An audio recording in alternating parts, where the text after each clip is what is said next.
You have a good idea, a project, a business, a different way of living, something that could actually change things. And for a moment, there's this energy. You can see it clearly, how it could all work, how good it could be. And then, it just stops. The feeling quietly drains away before you've even taken the first step. If you know this feeling, you're not lazy, you're not broken. You're caught in a psychological pattern that's designed to keep you safe.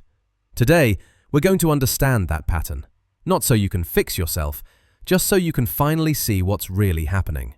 Let's dive in. The idea feels better than the work. Here's what's happening inside your brain when you get that exciting new idea. Two things occur almost simultaneously. First, your brain releases dopamine, but not because you've achieved anything, because you're imagining achieving something. Dopamine isn't really the feel-good molecule, it's the anticipation molecule. It spikes when you think about getting a reward, not when you actually get it. This is why the idea phase feels so incredibly good. Your brain is imagining the success, the finished product, the feeling of accomplishment, how people will react. You're getting all the rewarding feelings without any of the risk. It's like feeling the rumble of a powerful engine without ever having to drive the car. The anticipation itself becomes the reward. But then, the second thing happens. The moment you think about the first real step, the uncertain, messy part, your brain's threat detection system kicks in. What if this doesn't work? What if people don't get it? What if I'm not good enough? What if it's just hard and frustrating? And right there, your brain pulls the emergency brake. The potential for failure or discomfort registers as danger, something to be avoided. So the project stalls. The energy evaporates, and you're left feeling guilty, wondering why you can't ever seem to follow through. You're not weak. You've just experienced the internal tug-of-war between the part of your brain that wants something new and the part that deeply fears the unknown. And the fear part almost always wins. The Perfectionist Mask. This fear of starting almost never looks like fear. It's more subtle. It shows up disguised as something reasonable, even admirable. The first disguise is perfectionism. I can't start this until everything is perfect. But this isn't really about having high standards. It's protection. It's driven by a deep belief that if your work isn't flawless, then you are a failure. Your self-worth gets tied directly to your output. So starting something new doesn't feel like a simple task. It feels like a final exam on your value as a person.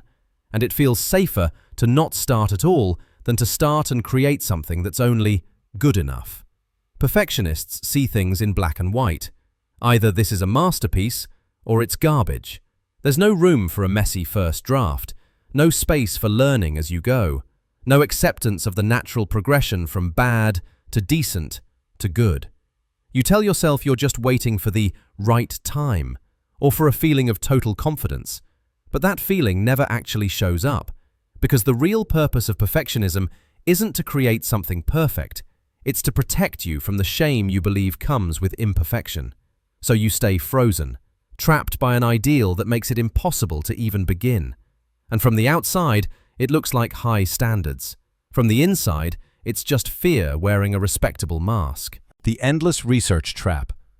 The second disguise is research, and this one is particularly tricky because it feels so productive. I just need to learn one more thing before I can start.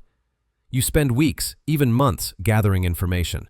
You read the books, you watch the tutorials, you listen to the podcasts, you take notes. You tell yourself you're being careful, thorough, smart, prepared. But in reality, it's a sophisticated way to avoid doing the work. The act of researching gives you a similar hit of dopamine as the original idea. Your brain feels like it's making progress, but it keeps you safe in the world of theory, far away from the vulnerability of actually doing something. The fear of being exposed as not good enough is what drives this. You believe that if you can just get enough information, you can remove all risk and guarantee success. But that's a mirage, a lie your brain tells you to keep you comfortable.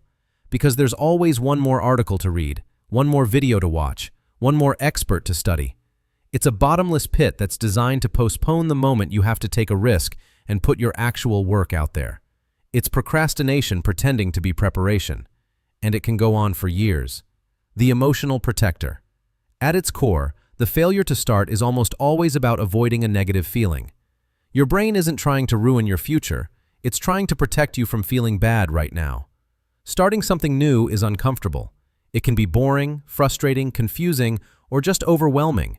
Your brain, which is fundamentally wired to seek comfort and avoid pain, sees these negative emotions as a threat. So it guides you towards something easier.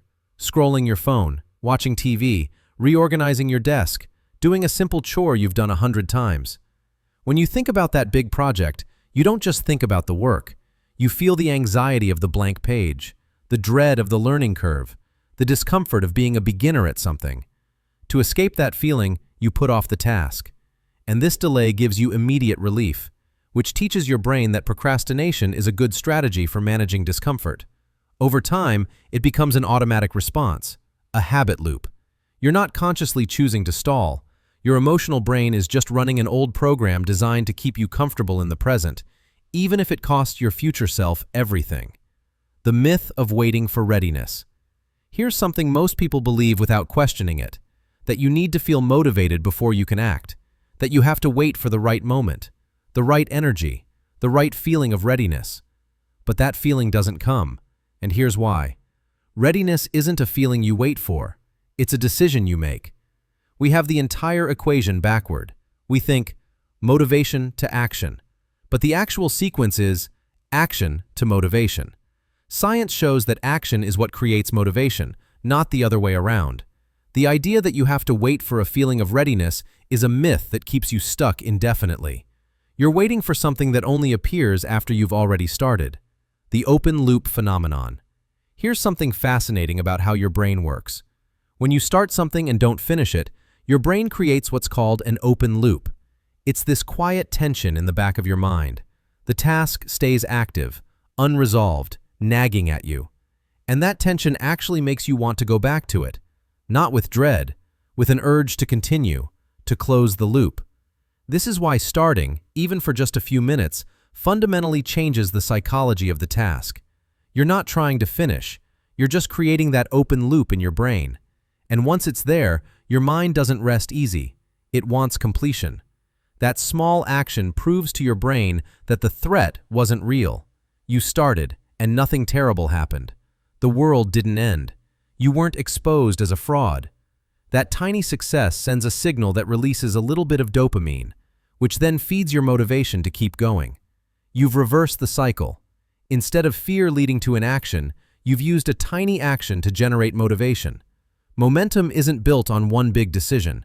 It's built on the accumulation of small, quiet wins that prove to your brain that it's safe to continue. The pattern of never starting is not who you are. It's not proof that you're incapable or undisciplined or fundamentally flawed. It's just a sign that your brain's internal protector is working overtime, trying to shield you from threats that aren't actually there. And that's a universal human experience. Your brain gives you the dopamine hit from imagining success. Then it hits the brakes the moment real work appears. It disguises fear as perfectionism, as endless preparation, as emotional avoidance. It tells you to wait for a feeling of readiness that will never arrive on its own. But once you see the pattern clearly, you're not at its mercy anymore. You understand that the anticipation feels better than the work, but the anticipation alone will never build anything real. You see through the masks, the perfectionism that's really just fear of shame, the research that's really just fear of exposure, the comfort-seeking that's really just fear of discomfort. You realize that action creates motivation, not the other way around, and that the smallest step creates an open loop in your mind that makes you want to return to the work. Now I'm curious, do you recognize yourself in this pattern? Are you someone who gets excited about ideas, but finds that the energy disappears before you take the first step? If you feel comfortable sharing, which mask do you wear most often? The perfectionist, the endless researcher, or the emotional protector? Let me know in the comments. Sometimes just naming the pattern is what breaks its hold on you. And if you appreciate insights like this that help you understand how your mind actually works, consider subscribing. We explore a lot more of these hidden psychological patterns that shape your life. Thanks for being here.